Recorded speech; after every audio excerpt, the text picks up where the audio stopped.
En Radio Intereconomía, Pulso Geopolítico. Análisis sobre los nuevos desafíos mundiales. Presenta Rafa Jiménez.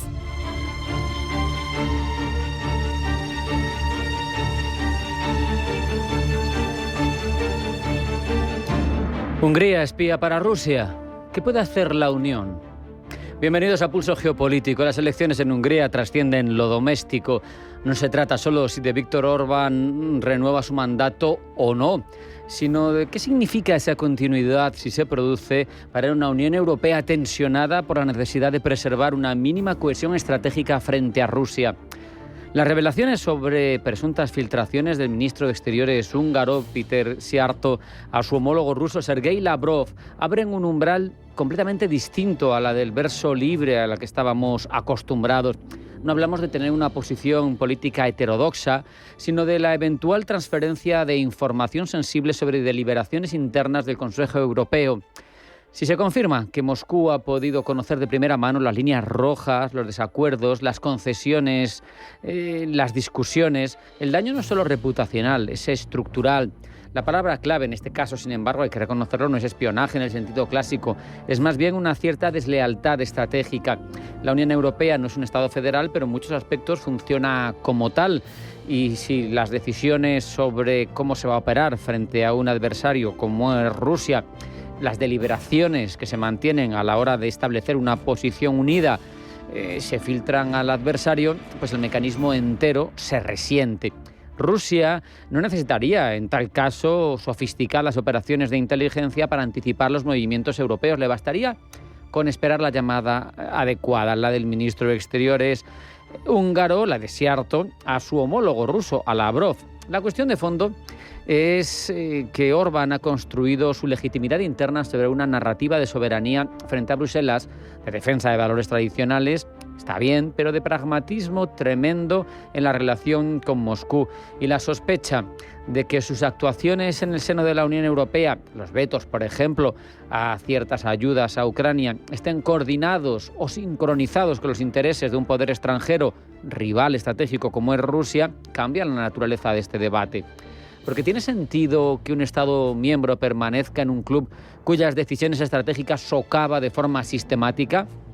¿Pero qué se puede hacer si no tiene sentido? El Tratado de Lisboa prevé la retirada voluntaria en el artículo 50, pero no la expulsión forzada. El famoso artículo 7 está pensado para sancionar cuando uno de los miembros cometa violaciones graves de los derechos fundamentales del Estado de Derecho, permite suspender ciertas prerrogativas de los miembros, pero requiere mayorías cualificadas y en una fase más severa, más grave, unanimidad de todos los miembros, menos obviamente del Estado afectado.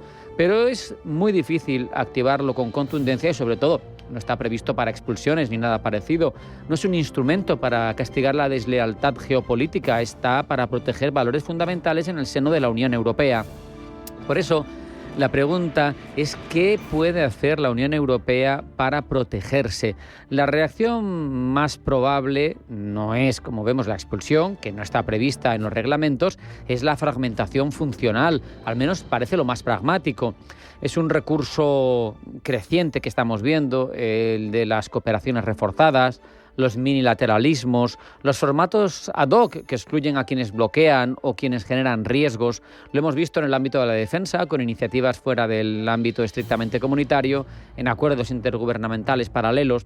Y claro, esto parece que es lo que va a pasar si se consolida el mandato de Orbán y se sigue ahondando en la fractura. Si sigue concibiéndose y percibiéndose a Hungría como un vector de vulnerabilidad, es probable que los socios busquen esas estrategias para compartir información sensible sin el topo delante. Pero claro, esa dinámica tendría consecuencias profundas en el Club de los 27. Por un lado, preservaría la eficacia de un núcleo duro dispuesto a avanzar, dispuesto a mantener la cara frente al adversario, pero por otro, consolidaría una Europa a varias velocidades estratégicas, porque en lo económico ya existe esa doble velocidad. Hungría seguiría formalmente dentro, beneficiándose del mercado único, de los fondos estructurales, pero quedaría progresivamente al margen de los espacios donde se define la política exterior y de seguridad. El riesgo que plantea esta modalidad, que es la que mayor protección obedece a los intereses de la Unión Europea, es que la propia Unión se convierta en una arquitectura cada vez más compleja. Hay que recordar que la Unión nació como una comunidad de destino para evitar enfrentamientos bélicos que se habían producido de forma reiterada durante siglos en el seno de la vieja Europa. Y hoy corre el peligro de ser solo un mercado económico de geometrías variables en función de los avances y la situación económica de cada uno de los países.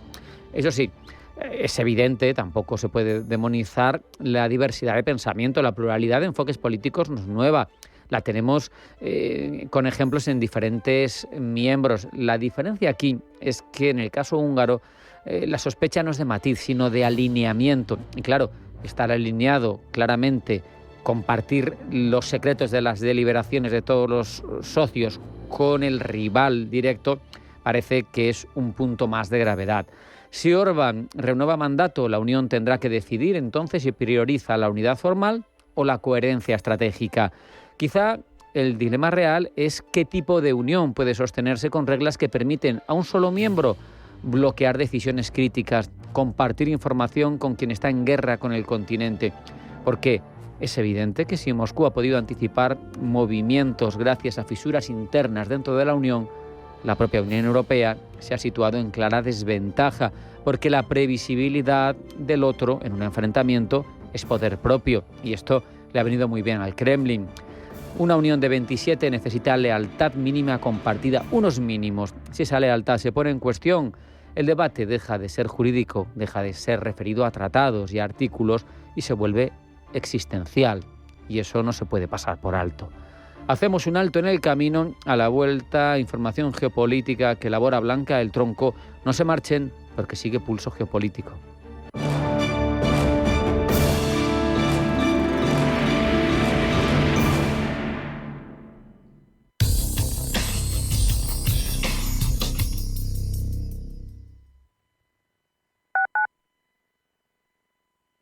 Atención inversor, únete al club de inversión de Grupos Eneas. Estamos especializados en la compra, reforma y venta de inmuebles y otros activos, ofreciendo rentabilidades muy atractivas. Coinvierte con nosotros. 91 639 0347. Grupos Eneas, tu aliado en la inversión. Rocarrey, Talavante, Castella, Manzanares, Emilio de Justo, Juan Ortega. Las máximas figuras están en la Feria de San Isidro. Desde el 8 de mayo los veremos a todos en la Plaza de Toros de las Ventas. Compra ya tus entradas en las-ventas.com.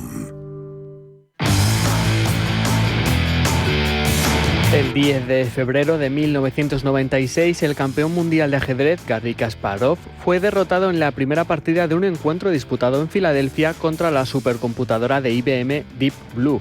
El match costó de 6 partidas y este resultado marcó un hecho sin precedentes. Por primera vez, una computadora vencía a un campeón mundial vigente bajo condiciones de torneo clásico. No obstante, tras ese inicio, Kasparov, sorprendido por el nivel de la computadora, logró adaptarse al estilo de juego de la máquina y terminó ganando el encuentro por 4-2, con 3 victorias, 2 empates y 1 derrota. Sin embargo, en 1997 se celebró una revancha en la que Deep Blue fue mejorada, incorporando mayor potencia de cálculo y una evaluación de posiciones más precisa, capaz de analizar hasta 200 millones de posiciones por segundo. Así, Kasparov perdió el match por 3,5 puntos frente a 2,5.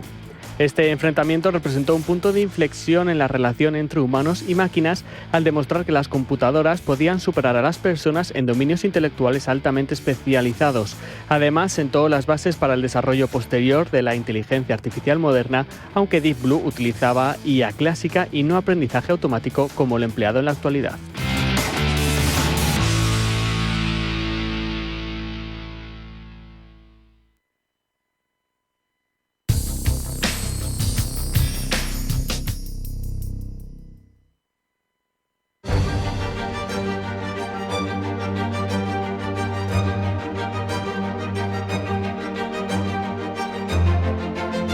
En Radio Intereconomía, Pulso Geopolítico. Presenta Rafa Jiménez.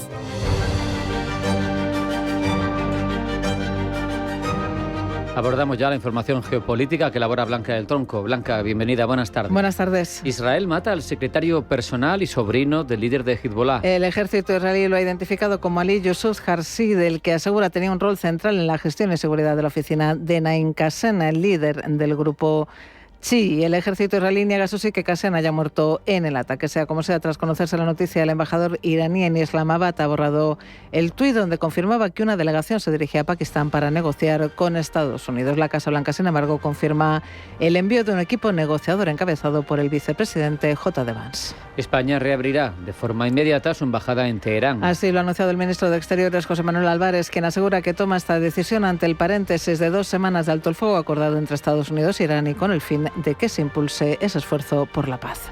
He dado instrucciones a nuestro embajador en Teherán para que regrese, para que se vuelva a poner al frente y reabra la embajada de España en Teherán y que nos sumemos desde todos los vectores que podemos, incluido desde la propia capital de Irán, a ese esfuerzo por la paz. Decisión de España de reabrir la embajada en Teherán criticada por Israel. El ministro de Exteriores israelí, Gideon Sa'ar, la ha calificado como una desgracia eterna. Sa'ar acusa a España de ir de la mano del régimen terrorista de Irán sin pudor.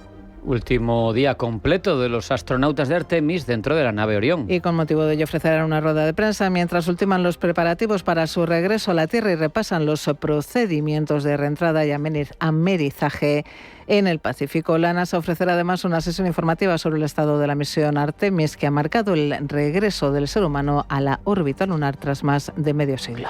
Delcy Rodríguez anuncia un aumento responsable del salario mínimo para el 1 de mayo en Venezuela. La presidenta venezolana ha asumido además por primera vez la responsabilidad del gobierno en la hiperinflación y el desabastecimiento. Pido también que corrijamos errores propios del pasado. Los reconocemos, los corregimos y pido no repetirlo.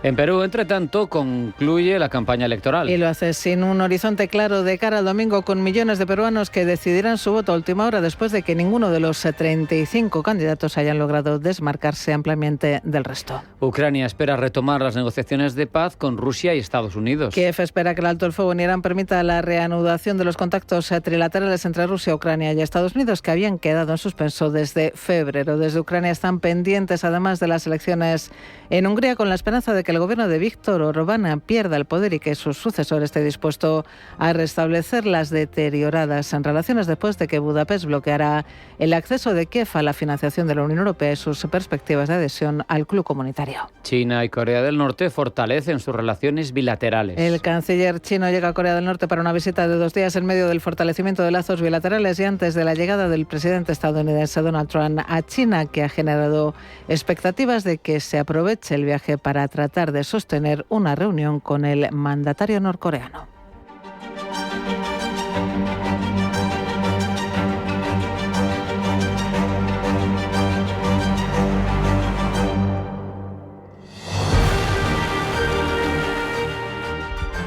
Profundizamos en todos estos asuntos, Blanca. Israel ha anunciado la muerte del secretario personal y sobrino del líder del grupo Hezbollah, el que ha identificado como Ali Yousuf Harsi, del que asegura tenía un rol central en la gestión y la seguridad de la oficina de Naim Qassem, el líder del grupo Chi. El ejército israelí niega, eso sí, que Qassem haya muerto en el ataque. Sea como sea, tras conocerse la noticia, el embajador iraní en Islamabad ha borrado el tuit donde confirmaba que una delegación se dirigía a Pakistán para negociar con Estados Unidos. La Casa Blanca, sin embargo, confirma el envío de un equipo negociador encabezado por el vicepresidente J.D. Vance. Ahora mismo, sin embargo, la tregua no es simplemente frágil, está en un equilibrio inestable, casi en modo prueba piloto, y puede romperse en cualquier momento. Roberto Sol.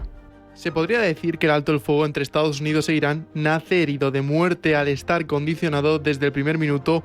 Washington lo acepta si Irán reabre Hormuz. Teherán lo acepta si cesan los ataques, incluidos los de Israel. Este cruce de condiciones hace que en la práctica no haya una versión única del acuerdo, con lo que cada actor cree que el otro ya está incumpliendo el pacto. La señal más clara de fragilidad es el tiempo que ha tardado en tensionarse la tregua, menos de 24 horas. En este corto espacio de tiempo, Irán ha vuelto a cerrar o restringir el tráfico en el estrecho de Hormuz. Israel ha continuado con bombardeos intensos fuera del marco de la tregua, mientras que Estados Unidos mantiene tropas y amenaza con una ofensiva mayor si falla el acuerdo. Es decir, hay alto el fuego mientras la guerra continúa, pero ¿por qué es tan frágil la tregua? Hay 3 factores que explican esta fragilidad. El alto el fuego es entre Washington y Teherán, pero Israel no se considera plenamente vinculado y sigue atacando el Líbano, lo que usa Irán como argumento para romper el pacto. La tregua, por tanto,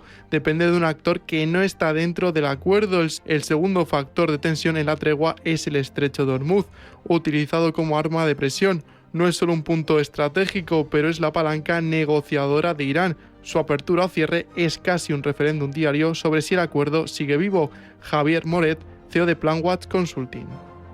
La situación se sigue en punto muerto. Ahora mismo no han transitado ningún barco de relevancia. El estrecho sigue cerrado, aunque no es un cierre real, ¿no? Es simplemente que prevalece la amenaza del gobierno iraní de que va a atacar a esos barcos. Todos los barcos importantes y de gran porte, tanto petroleros como gaseros, siguen fondeados o bien al norte del estrecho o bien al sur del estrecho. Y existe un tercer factor que convierte esta tregua casi en papel mojado. Ambos lados negocian pero no se creen. Irán habla de negociar con cautela y mantiene una postura militar activa, mientras que Estados Unidos mantiene un despliegue militar completo en la región. En este contexto, el escenario más probable en las próximas semanas no será un escenario de paz o guerra total, sino algo intermedio, con incidentes, amenazas constantes y negociaciones en paralelo. Las primeras este viernes en Pakistán. La decisión de Israel de mantener su ofensiva contra Hezbollah en Líbano está tensando sin duda la tregua alcanzada solo unas horas antes entre Estados Unidos e Irán. Y es que Israel ha seguido atacando el sur del Líbano. Incluso el primer ministro israelí Benjamín Netanyahu ha publicado un mensaje en X donde asegura que su país continuará atacando a Hezbollah con fuerza, precisión y determinación. Desde Bruselas, un duro mensaje de la jefa de la diplomacia comunitaria contra Israel asegura Kaja Kallas que el derecho de Israel a defenderse de Hezbollah no justifica una destrucción tan masiva del Líbano como la vivida ayer. Kallas considera además que las acciones israelíes están poniendo bajo una enorme tensión el alto el fuego entre Estados Unidos e Irán. Una tregua, dice Kallas, que debería extenderse al Líbano, petición que también hacen desde Australia. Es un importante paso adelante, dice el primer ministro australiano Anthony Albanese en referencia al alto el fuego. Se trata de una paz frágil, pero queremos alcanzar un acuerdo. El gobierno australiano continúa, también cree firmemente que esto debe aplicarse también al Líbano. Desde España, postura similar del Gobierno. El vicepresidente primero del Ejecutivo y ministro de Economía, Carlos Cuerpo, considera intolerable que el acuerdo de paz no incluya al Líbano. Somos todos conscientes de que esta situación tiene que extenderse también a un alto el fuego en Líbano, porque es una situación, como ha dicho el presidente o la ministra, en este caso de Defensa, que no podemos tolerar. Declaraciones de Cuerpo a la televisión pública, donde el vicepresidente primero del Ejecutivo ha hecho referencia además a la intención de Irán de imponer un peaje a todos los buques que pasen por Hormuz. Cuerpo ha reiterado la importancia de que Hormuz se abra y se navegue de forma segura. Según ha explicado el ministro, más allá del encarecimiento del gas y del petróleo, las consecuencias económicas serán, dice, un golpe a largo plazo. En los sectores de chips, los sectores del automóvil, por ejemplo, a través del sector del aluminio, que es uno de los inputs principales también para su producción. Podemos ver también en el sector de farmacéuticos, medicamentos. Esto más allá de lo que es la provisión de materias primas energéticas esenciales, con lo cual, conforme se alarga, esto va más allá de los precios que seguiremos sintiendo también, además de estos efectos en nuestra actividad de sectores esenciales. Cuerpo, eso sí, ha asegurado que las medidas aprobadas para paliar las consecuencias del conflicto en Oriente Medio podrían contener la inflación en torno incluso a un punto en 3 meses. Como vemos, tras el alto el fuego entre Estados Unidos e Irán, el estrecho de Hormuz no está cerrado, pero tampoco funciona. En teoría, la tregua debería garantizar el paso seguro de los buques. En la práctica, el tráfico sigue muy lejos de la normalidad. Apenas unos pocos barcos cruzan cada día frente a más de un centenar en tiempos normales y más de 1.000 esperan para hacerlo. Manuel Fernández Avilés. Hormuz está siendo el foco de tensión más alto en esta guerra en Irán. Tras el alto el fuego se ha reanudado algunos movimientos, pero con extrema cautela. Irán exige coordinación previa, impone rutas, lanza advertencias y ha llegado a interrumpir el tránsito en cuestión de horas cuando la tensión ha repuntado en la región. El resultado es un estrecho que está al mismo tiempo abierto y bloqueado. Los barcos pueden pasar, pero no se atreven. Y en este contexto aparece una nueva presión, el peaje. Javier Moret es CEO de Planwatch Consulting. Se podría estar cobrando hasta $2 millones por barco, lo cual es muchísimo dinero, ¿no? O sea, que puede tener una repercusión internacional. No puede ser algo que se convierta en permanente porque sería completamente contra el derecho internacional. Todo lo que va por el sistema bancario puede ser, digamos, entorpecido, las criptomonedas no, y por eso se hace de esta manera. Irán plantea cobrar por cruzar incluso en criptomonedas. No hay todavía un sistema oficial, pero sí indicios de cobros puntuales de hasta millones por tránsito y controles cada vez más estrictos. No es un peaje como el de un canal internacional, sino algo más difuso, más político y más difícil de medir. Porque en Hormuz ahora mismo no hace falta cerrar el paso para controlarlo. Basta con decidir quién pasa, cuándo y a qué precio. Trump ha arremetido en Truth Social contra The New York Times y CNN por publicar un plan de 10 puntos que, según el presidente estadounidense, es falso. Acto seguido ha tachado a dichos medios de malvados perdedores. Este ataque llega mientras las cadenas de televisión y las portadas de los rotativos de todo el mundo se llenan de críticas y especulaciones sobre la campaña militar de Washington en Irán. Incluso el medio republicano y pro-Trump Fox News se ha mostrado crítico. El mayor golpe, no obstante, ha venido del medio progresista de New York Times, que en una investigación detalla cómo Donald Trump llevó a Estados Unidos a la guerra pese al rechazo de voces cercanas a él, movido especialmente por las propuestas imposibles del primer ministro israelí Pablo Yanone.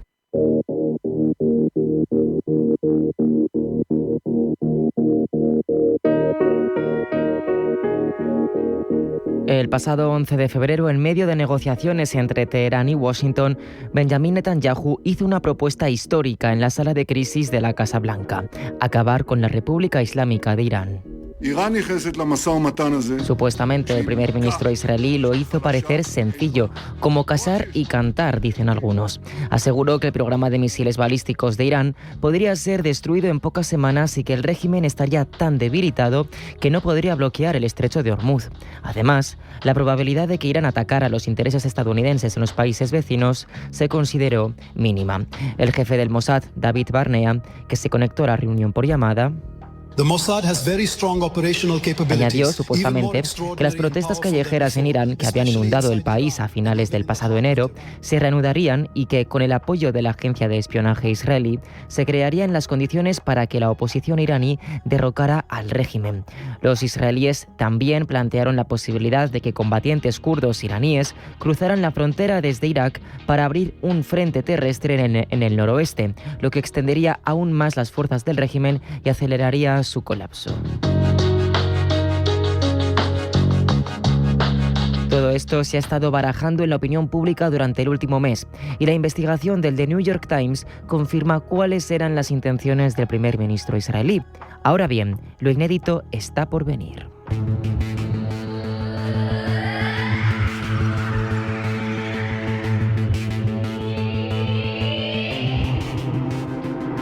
Según el rotativo neoyorquino, Trump quedó rápidamente embelesado por la propuesta de Netanyahu, quien había dejado claro que la operación debía hacerse ahora o nunca, antes de que Irán fabricase más misiles.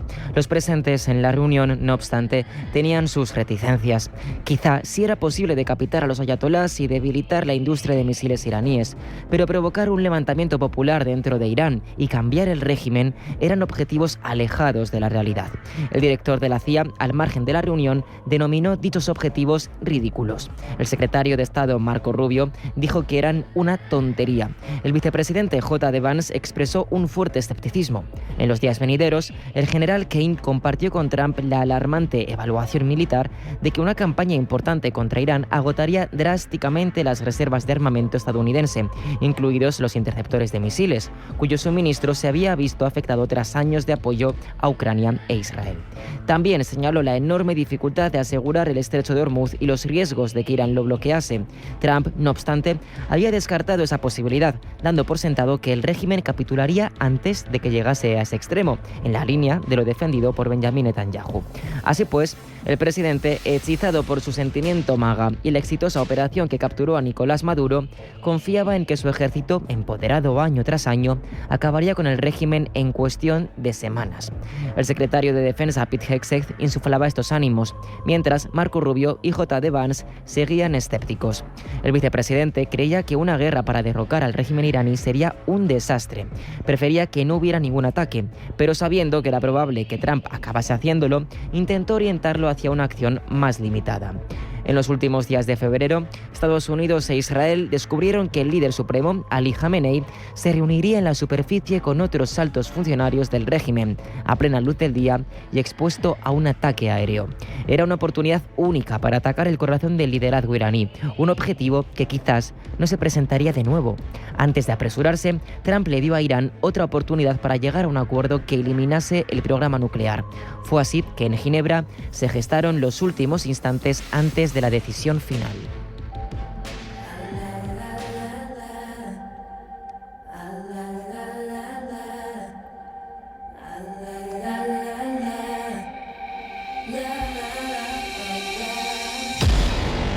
Los negociadores, el yerno de Trump, Jared Kushner, y el enviado especial Steve Witkoff pusieron a Irán a prueba. Ofrecieron a Teherán combustible nuclear ya enriquecido. Si aceptaba, entonces se demostraría su argumento del uso civil y no armamentístico. Sin embargo, declinaron la oferta, calificándola de atentado contra su dignidad. Momentos después, los negociadores llamaron a Trump.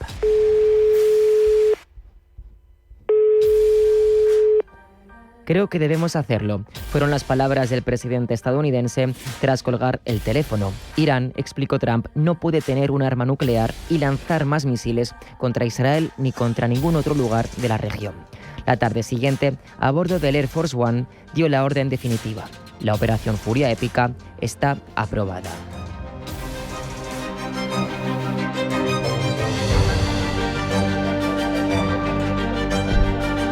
¿Qué pueden? Esta investigación revela dos aspectos fundamentales que pueden ser empleados duramente por la oposición en los próximos meses. Uno, que los objetivos de Trump no se han cumplido, al menos no todavía. Teherán seguirá enriqueciendo uranio y su industria de misiles sigue activa, como hemos comprobado tras los últimos ataques contra los países del Golfo. El otro aspecto a tener en cuenta es que la cúpula de Trump no era unánime en torno al sí a la guerra, y figuras clave como J.D. Vance estaban abiertamente en contra. Esto último adquiere especial relevancia en el contexto de la enmienda 25, solicitada por legisladores demócratas y antiguas figuras republicanas, y genera más tensión dentro del gabinete del presidente estadounidense a 7 meses de las elecciones de medio mandato. Y en paralelo al conflicto en Oriente Medio, movimiento de ajuste estratégico entre China y Corea del Norte. El canciller chino viaja a Pyongyang para una visita de 2 días en medio del fortalecimiento de lazos bilaterales y antes de la llegada del presidente Trump a China, que ha generado expectativas de que aproveche el viaje para tratar de sostener una reunión con el mandatario norcoreano. Gemma González. Primer viaje de un canciller chino a Corea del Norte desde 2019 con un objetivo claro: reabrir los contactos diplomáticos, recuperar las conexiones ferroviarias, marítimas y aéreas y aumentar la coordinación política. China defiende este viaje como un fortalecimiento de la comunicación estratégica. La visita de Wang Yi a Pyongyang no ocurre de la nada. China está intentando posicionarse como actor diplomático, mediador y garante de la estabilidad energética. Este viaje llega además antes de un encuentro entre Xi Jinping y Donald Trump, agendado para mediados de mayo, y Corea del Norte siempre entra en esa ecuación, sobre todo ante el interés de Trump por reunirse con Kim Jong-un. La visita de Wang Yi ha alimentado las expectativas de que Pekín pueda actuar de puente entre Washington y Pyongyang. Por el momento, Corea del Norte no rechaza la idea, pero tampoco confirma la cumbre. La atención de Kim Jong-un sigue centrada más en su diálogo con China y en su estrategia regional. Si se concretara, sería la primera reunión directa entre Trump y Kim desde su regreso a la Casa Blanca y podría cambiar la dinámica regional en un momento en que Oriente Medio y la crisis de Irán mantienen la atención global.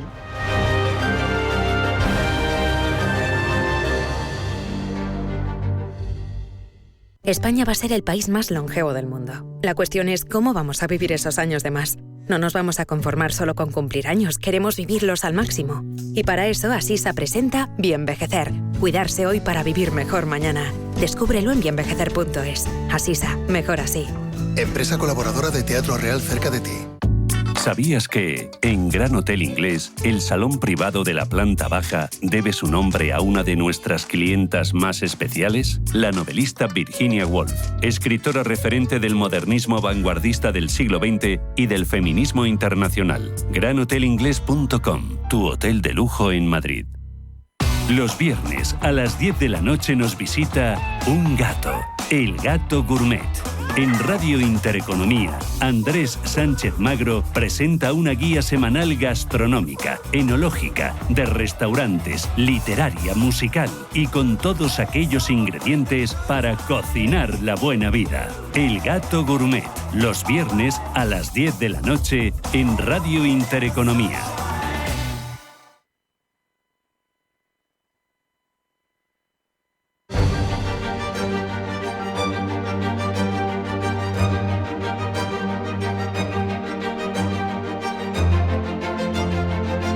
En Radio Intereconomía, Pulso Geopolítico. Presenta Rafa Jiménez.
La OTAN cumple 77 años y lo hace en el momento más delicado de su historia, con un Donald Trump que cuestiona públicamente su utilidad, que la califica de tigre de papel. La alianza afronta una crisis de identidad sin precedentes, pero ¿qué ganaría realmente Estados Unidos manteniendo la alianza fuera de su órbita? ¿Puede sobrevivir la OTAN al boicot de una potencia, la primera del mundo, como es Estados Unidos, fundadora? ¿Qué papel juega España? ¿Qué papel juegan las bases? Toda la controversia que hay sobre la mesa. De todo esto y mucho más vamos a hablar durante los próximos minutos con el teniente general retirado del Ejército del Aire y del Espacio, Juan Antonio del Castillo Masete, vocal de la Asociación Atlántica Española, también colaborador de la Universidad Francisco de Vitoria. Juan Antonio, teniente general, bienvenido, buenas tardes. Buenas tardes y encantado de estar por primera vez y espero que no sea la última con vosotros. Un honor. ¿Me permites que te tutee? Estás en tu casa. Muchas gracias. Como digo, la alianza cumple 77 años. A mí me parece, desmiénteme en tal caso, que lo hace en un momento muy delicado. No sé si el más delicado de casi 80 años. Yo creo que no. Ha pasado por otras ocasiones y es difícil valorar cuál en frente de otra. Lo cierto es que si antes teníamos un objetivo, un enemigo definido y específico, pues ahora está un poco más diluido desde el 89. Pero lo cierto es que tenemos ahora más diversos y más número de potenciales amenazas. Ya no lo llamamos enemigos. Y entonces, en ese sentido, pues se pueden valorar ocasiones anteriores cuando De Gaulle mandó el cuartel general de la OTAN de París a Bruselas y se salió de la estructura militar integrada. Eso con un elemento tan potente como es Francia y además con el enfrentamiento que suponía y con las capacidades nucleares que se quedaban para ellos exclusivos, pues era un momento crítico. Pero vamos, yo lo he vivido en persona cuando en el 89 cayó el muro de Berlín. Lo cierto es que tuvimos una época en la que se llegó a llamar la OTAN una solución en busca de un problema, lo que quiere decir que es una enmienda a la totalidad. Pero también cuando empezó lo de Afganistán, que también me pilló en Bruselas, pues lo cierto es que se hablaba de fuera del área o fuera del negocio, out of area or out of business. Y claro, lo que quería decir es que o nos buscábamos algo en lo que hacer, o ese valor añadido que tenemos tan grande en la comunidad, pues corría el riesgo de ser disminuido como mínimo a su mínima expresión. Buen matiz, pero hay también hechos sobre la mesa. Un Trump que se reúne con Mark Rutte, el secretario general, y dice que la OTAN no ha estado cuando la necesitaba, que no estará cuando la necesite de nuevo y que es un tigre de papel y que lo sabe desde el primer momento. Eso cuando viene del principal ejército del mundo, del protagonista quizás, aunque todos sean socios, de la Alianza Atlántica, es duro. Sin duda, es duro. Es algo que, como una de tantas expresiones de Trump, que hay que definirla en su contexto. Pero de cualquier forma, las declaraciones finales de esa reunión con Marrute ha sido de que su intención sería la de apretarle las tuercas de alguna forma a algunos países en concreto. Ya se ha mencionado en la resolución final, en la notificación final, se han mencionado a España y a Alemania. No sé si tendrá también algún resquemor con alguna, pero vamos, lo que sí que ha mencionado es que los que parece que le merecen más garantías son los del este de Europa, los bálticos y Grecia en particular, Rumanía las ha mencionado, y entonces, bueno, pues es algo que todos sabíamos, o sea, que hay alguien que le necesita más y está continuamente declarando su dependencia, y otros que nos creemos que los podíamos necesitar menos y que, bueno, pues nos deja singularizados en el otro área de su aprecio. Si se cumplieran unas amenazas que legalmente no está en disposición de cumplir, por lo menos según el ordenamiento de Estados Unidos, que tendría que decidirlo el Congreso y no está en el presidente, pero ¿tendría sentido una OTAN sin Estados Unidos? Bien, cuando yo estuve de socio fundador del Estado Mayor de la Unión Europea en el 2001, después de los acuerdos de Helsinki, y bueno, pues allí lo primero que nos planteamos, hay un compromiso de capacidades de Helsinki, donde se dice qué fuerzas se van a poner a disposición de la Unión Europea para poner en marcha, hacer efectivo la PESCO. Y lo primero que nos faltaba era la cabeza, la organización de mando y control. Teníamos fuerzas comprometidas, se podían ejercitar, pero nos faltaba, estaban descabezadas. Y entonces, pues cuando se propuso en las épocas iniciales tener un cuartel general en Bruselas, que ya estaba identificado el edificio, se opuso frontalmente el Reino Unido diciendo que ¿por qué íbamos a pagar 2 veces por lo mismo? Porque realmente la estructura de mando y control de la OTAN no es de Estados Unidos, es de todos. Y la hemos pagado entre todos, y un porcentaje muy superior en esa estructura de mando y control son europeos, somos europeos. Entonces, mientras estaba todavía en la Unión Europea el Reino Unido, con razón, se oponía frontalmente a que lo pagásemos 2 veces. Y entonces surgió el concepto de Berlín Plus. De tal forma que cuando la alianza como tal decidiese no tomar parte en un conflicto o en una eventualidad, y Europa si lo quisiera independientemente, pues que le cedería los medios y recursos a la alianza, a la Unión Europea. Y no estamos hablando solo de la estructura, los cuarteles generales, estamos hablando también del NAEF, la alerta temprana, estamos hablando de los aviones de repostaje de reabastecimiento en vuelo, todas las carencias que sí tiene la OTAN, pero no tiene la Unión Europea. En función de esos acuerdos Berlín Plus se ponían a la disposición, ¿de acuerdo? Hablemos del papel que juega España dentro de la OTAN. Sabemos que estamos de policías aéreos en el Báltico, en Rumanía. Sabemos que tenemos también una relevante función en Torrejón. Es importante, ¿no? Hay implicación, de hecho, de España seria y que contribuye a la OTAN. Bien, no voy a entrar en el concepto porque sería objeto de una sesión especial, lo del 2%, 5%, pero bueno, pues eso se puede tratar, pero lo que pasa es que requeriría, para tratarlo con seriedad, requeriría una sesión completa solo para eso. Lo que sí está claro es que lo que nosotros arguimos en España es que la contribución a la alianza no se mide solamente en la contribución del porcentaje de los gastos de defensa, sino que se mide por 3 conceptos que son Cash, Capabilities and Commitments. Cash, que es el dinero que ponemos, el 2,1%, Capability, si tenemos muchas más capabilities en comparación con un buen porcentaje de los países miembros de la alianza, vamos, en cualquier caso incomparable con los países bálticos, claro, incluso juntos. Entonces tenemos unas capacidades muy importantes y muy notables y esenciales para la alianza. Y luego tenemos los commitments, que quiere decir tenemos casi 4.000 y algo personas distribuidas en misiones internacionales, algunas de las cuales son de la OTAN, y somos casi el primer contribuyente de tropas en misiones de la alianza, no en las estructuras de fuerza, los 84.000 que tiene Estados Unidos en Europa, sino en misiones concretas, tanto de la ONU, de la Unión Europea, como de la alianza. Lo que quiere decir que en Cash, Capabilities and Commitments, en Cash quedamos a la cola, y hay que decirlo como es. En capabilities estamos bastante bien posicionados, se ha invertido mucho en industrias y en capacidades, hay que modernizar algunas áreas, tenemos nuestras carencias, pero hay capacidades, y en commitments estamos en primera fila sacando pecho. Qué buen matiz, porque eso no se escucha mucho, esa explicación. Se ha criticado mucho la negativa al uso de las bases de Rota y Morón para esta operación de Irán. Pero, claro, aquí hay montañas de matices, ¿no? Bien. Nuestras bases están, bueno, si se quiere ver legalmente el nivel de compromiso y a qué estamos obligados las dos partes, en el Convenio de Cooperación para la Defensa de 1988, que tiene 3 modificaciones después, pero bueno, ahí se pone claro cuáles son las condiciones. En cualquier caso, la soberanía de los dos países está salvaguardada a sangre y fuego.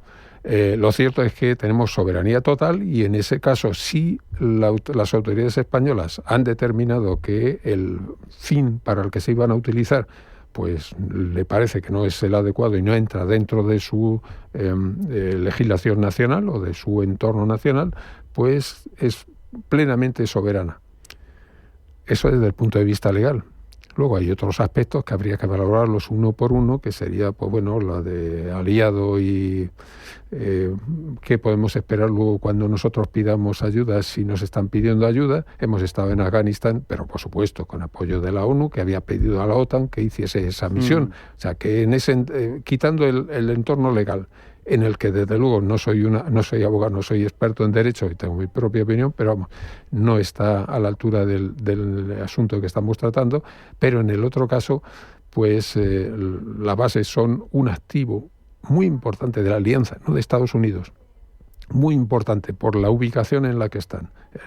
Rota en la entrada del estrecho, que es la puerta de todas las actividades navales en el Mediterráneo occidental y en el Golfo, en el Oriente Medio, y luego desde el punto de vista aéreo, pues Morón es el punto de recalada ideal para, desde el centro del mando del centro de Estados Unidos, 7 horas hasta Morón y 7 horas a continuación hasta Oriente Medio.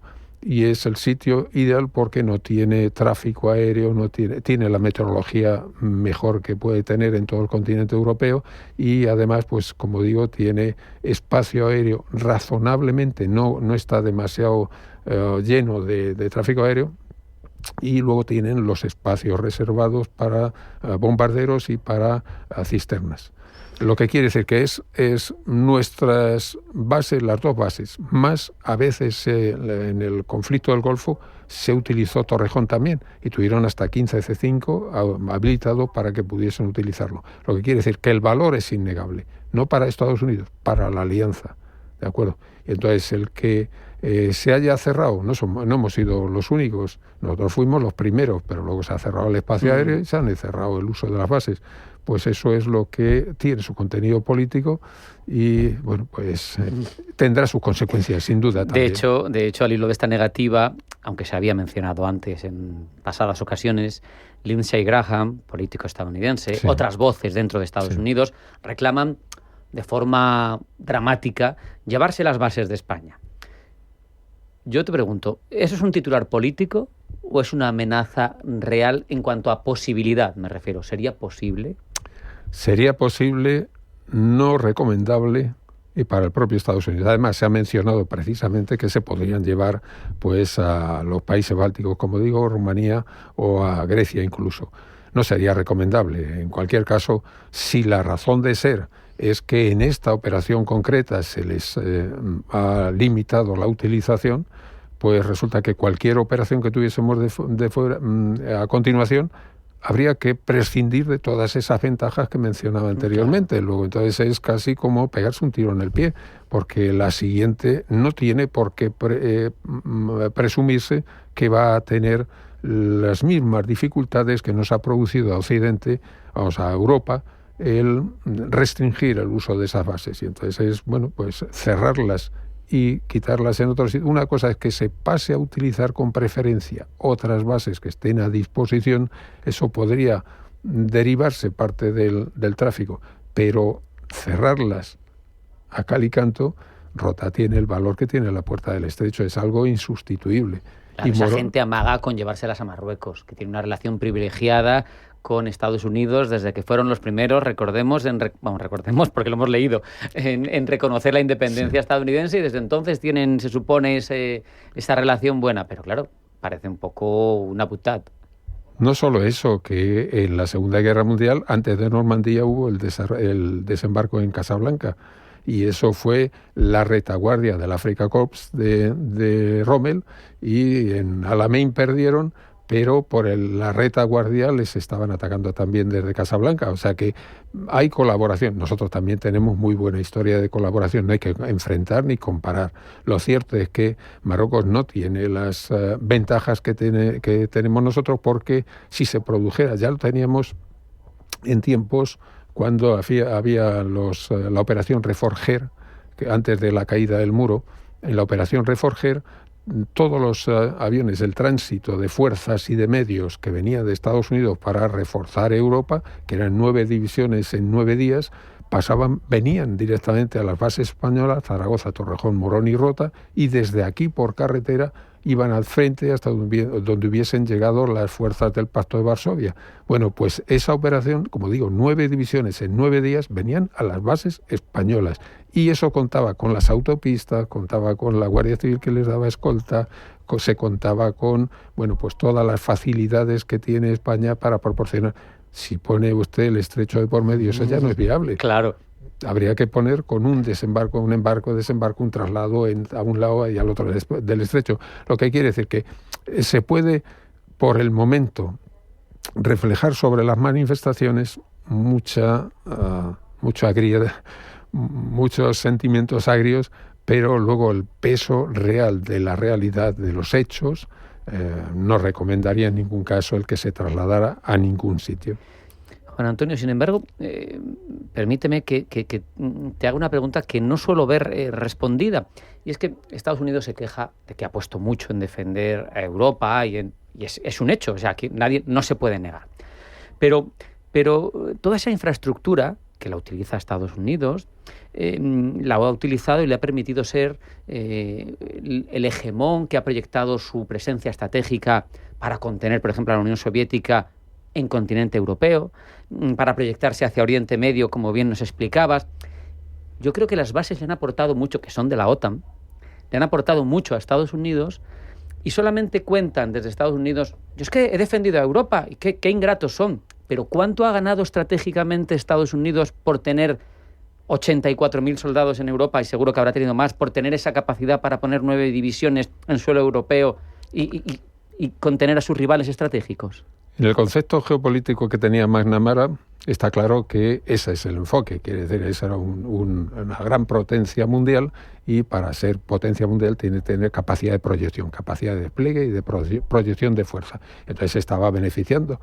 Ponemos enfrentado a otro nuevo concepto, que es el que trae ahora de América primero, y MAGA, sí. Haz América grande y lo de fuera no son mis guerras, y entonces en ese sentido pierde valor político. O sea, ¿cuánto estoy valorando yo como entidad política, como gobierno, como movimiento nacional, esa existencia, disponibilidad de unas capacidades de despliegue que puede cambiar mañana? O sea, que esto es un concepto político de valoración a la vista de una población determinada. Pero es curioso porque cuando no lo tiene, porque se le niega el uso de las bases o tal, se queja.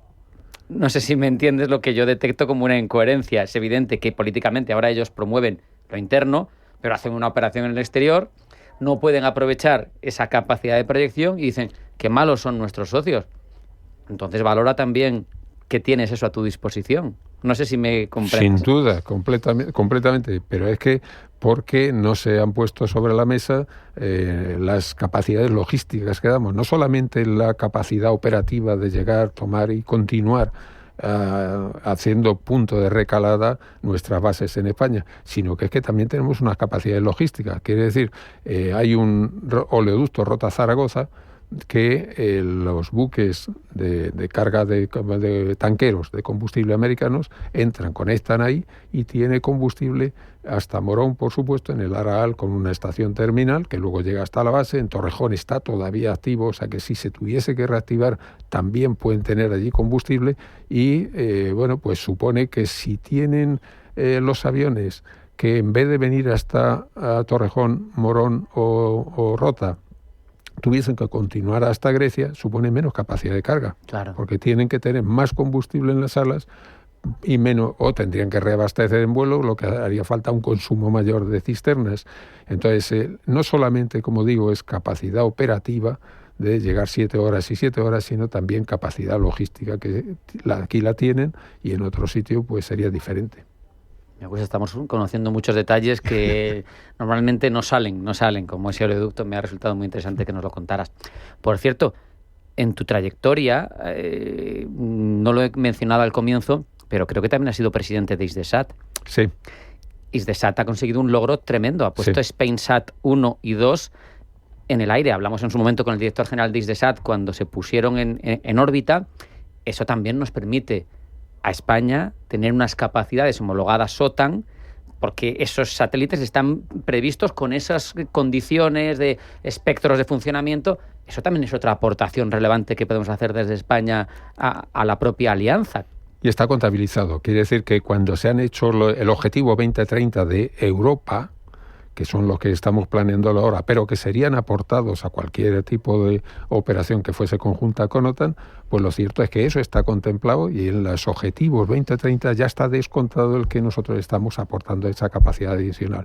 Por supuesto, hay unos planes de la alianza para completar lo que va pasando, no solo en esto, sino en reabastecimiento en vuelo, que vamos mejorando bastante con los 330, con los MRTT, y estamos mejorando en capacidad de transporte logístico con los A400M de reabastecimiento. Bueno, tenemos una serie de deficiencias, fundamentalmente también en reconocimiento espacial, porque no son solo el Spainsat 1 y 2, sino también el PAZ, que va a tener un PAZ 2 previsto y ese da reconocimiento de imágenes. Hay que reconocer que la Europa, en ese sentido, en nuestras aportaciones del programa 2030, también estamos un poco escasos del componente de tierra. Quiere decir, la fuerza física de personas que tienen la capacidad de operar y explotar esas informaciones que están viniendo, tenemos mucha más capacidad de generar imágenes que la que tenemos de convertir esas imágenes en un activo operativo. ¿De acuerdo? Pero bueno, eso requiere lo que se está haciendo y están los planes, que es reforzar las plantillas de los ejércitos de Europa Occidental. ¿De acuerdo? Qué interesante. Más allá de todas estas polémicas, estamos viendo el fondo de todo el asunto de la relación, de la alianza, y hemos comentado que son 77 años los que se han cumplido el 4 de abril. ¿El balance, en tu opinión, cuál es? Porque son muchos años. Bien, de la parte inicial yo tenía un año cuando se constituyó la alianza, y entonces de la parte inicial solo hablo por boca de ganso, por boca ajena, ¿no?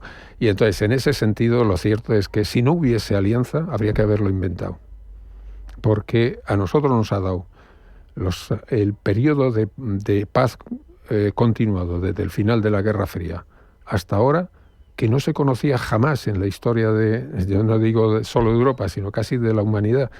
Y ya ha habido 3 generaciones de las que yo conozco que no han tenido un enfrentamiento vivo en su entorno.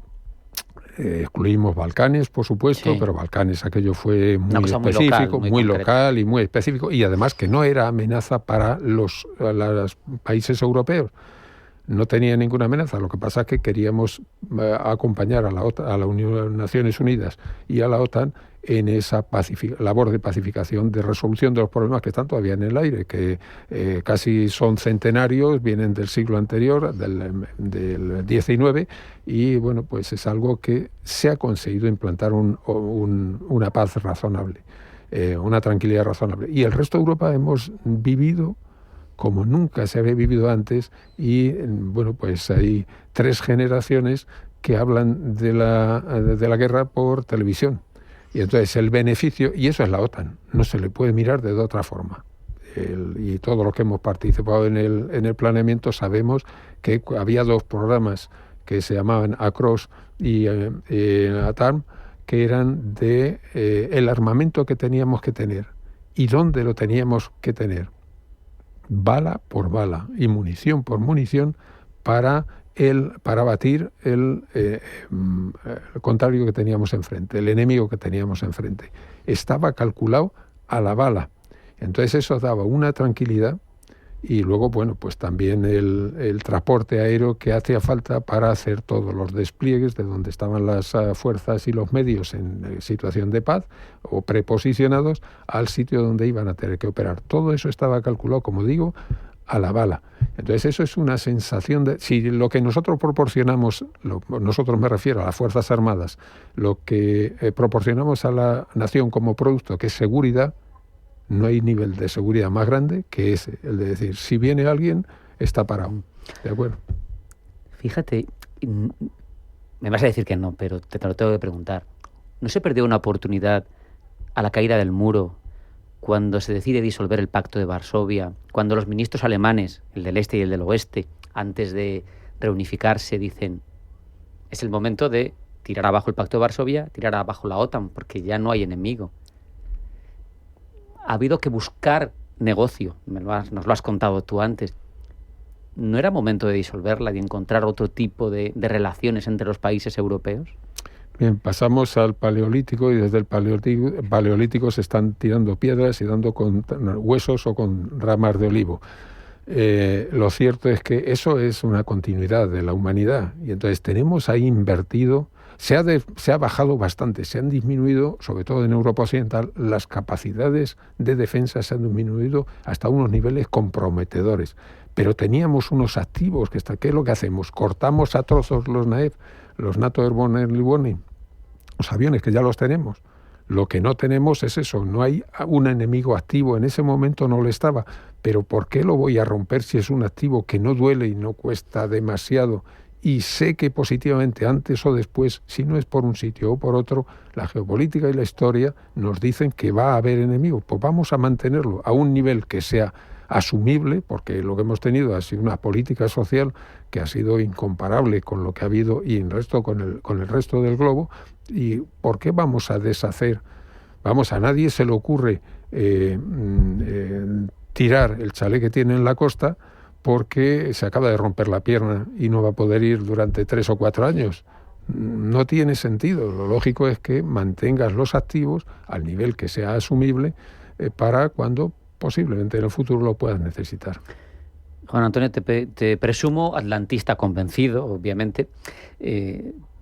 Para ir concluyendo, después de esos 77 años, después del servicio que ha hecho a Europa y a Estados Unidos, la OTAN, después de las garantías de paz que nos ha dado durante muchos años, en este punto, con todas sus complejidades, ¿tiene que reinventarse o hacia dónde tiene que ir la OTAN?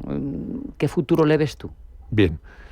Hay un elemento que antes no te he mencionado y que no quisiera que pasara sin mencionarse, es que no solamente hemos tenido el periodo de paz más prolongado en toda la historia de nuestro continente, no solamente contra los enemigos, sino contra nosotros mismos. Es que quién sabe si mañana Alsacia y Lorena empiezan a ser en la boca de alguien y empezar a ponerlo sobre la mesa y, bueno, pues Grecia y Turquía están todavía divididos por Chipre y nos hemos mantenido dentro de la alianza y la alianza con su peso ha mantenido esos temas históricos y recurrentes bajo control y es otro beneficio añadido que hemos obtenido. Entonces, aunque solo fuera por eso, ya merece la pena que siguiese, mantenernos unidos y que nos sentemos alrededor de la mesa en Bruselas para debatir sobre problemas recurrentes. Hay una cosa que es importante, es que la alianza no solamente tiene una estructura militar, tiene una estructura civil, tiene una asamblea parlamentaria y una estructura que en el tiempo de las mascarillas estuvo repartiendo mascarillas de unos países que lo pedían a otros que disponían de ello. Lo que quiere decir que la alianza no solamente es defensiva, sino que también tiene una capacidad parlamentaria, ¿de acuerdo? Política puro. Con esa reflexión nos vamos a quedar. Se nos ha acabado el tiempo. Juan Antonio del Castillo Masete, teniente general retirado del Ejército del Aire y del Espacio, vocal de la Asociación Atlántica Española, colaborador de la Francisco de Vitoria. Ha sido un verdadero placer aprender contigo de primera mano. Un abrazo y hasta la próxima. Pues aquí me tenéis para lo que queráis y bueno, también ha sido un placer para mí que venir a estas ocasiones es interesante siempre. Hasta aquí esta edición de Pulso Geopolítico. Sean felices, pasen buena tarde y mañana más. Esto es Pulso Geopolítico. Hasta mañana.